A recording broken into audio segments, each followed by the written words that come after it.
What?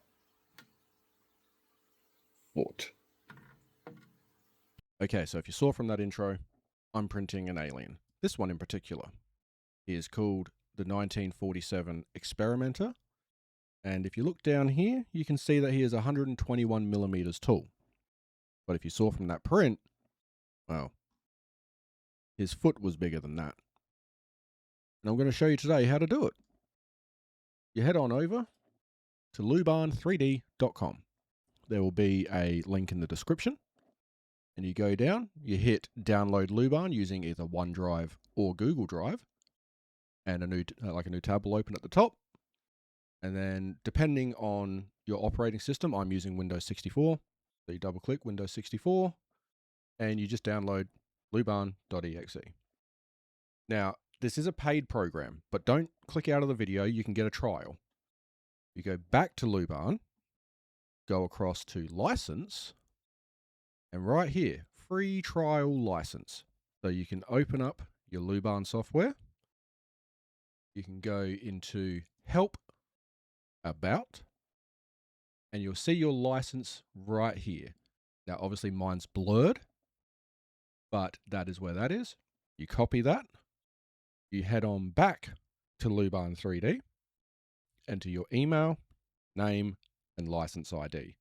You send that through, and it says that, we will register the license and reply to your email in 48 hours. He's usually pretty quick. I mean, I got mine in 15, 20 minutes.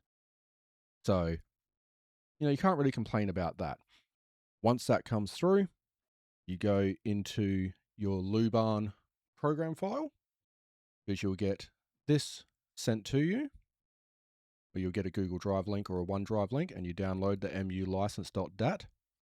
You take it into your program files x86, Luban 3D, Luban, and you replace this mulicense.dat. And then you just relaunch Luban, and you have a full trial version for 30 days. Fantastic. I highly recommend purchasing this program, especially if you're going to be doing a lot of large-scale models. Now let's get into actually how to do it. Super simple, and there is so much more functionality to Luban than just making things big and cutting them up, but that's what we're using it for. That's why you clicked on the video, so that's what I'm going to show you. You go up here. Well, first things first, you import your model. That's very easy. File, and then open. You have your model. You go into Mesh, Cut. Just yes on this. Now this is very important. Choose what unit of measurement you want to use. I'm using millimeters. I use metric. I'm Australian. If you're in America, you use freedom units. So you'll go inches. I'm going millimeters. And you've got here the size of the original model. Look at him, he's a little tiny.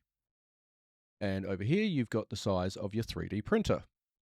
Now mine's 350 by 350 by 350, but I like to give a little bit of leeway. So I've just had mine set to 300, 300, 300. And if you're printing a model that's going to have a lot of parts, under here where it says part number, just click yes. It makes it so much easier. Now, model size. This is where the magic happens. You've got your Z-axis here. That's his height. I want it to be 1500 millimeters. Type it in, press enter. Boom. It has just scaled him up to 1500 millimeters tall, and the blue boxes, they are your print bed size. So we go through, and you just hit cut. It will make a folder. I'm just putting it in my recording folder. Select, done. Depending on how big the model is how long it will take, but it's quite quick. There you go, it's already done. So this is cut it into 22 parts, okay? So from the intro, you saw this part right here. I've printed this foot. You can also hit E to explode the file so you can see what parts you're going to be printing, what sort of connectors they have, the number system on them, and it just makes it so much easier to keep track of what's going on. And that is literally it. This is now saved. I go into the recording folder, the experimenter modular cut. It's got every single part.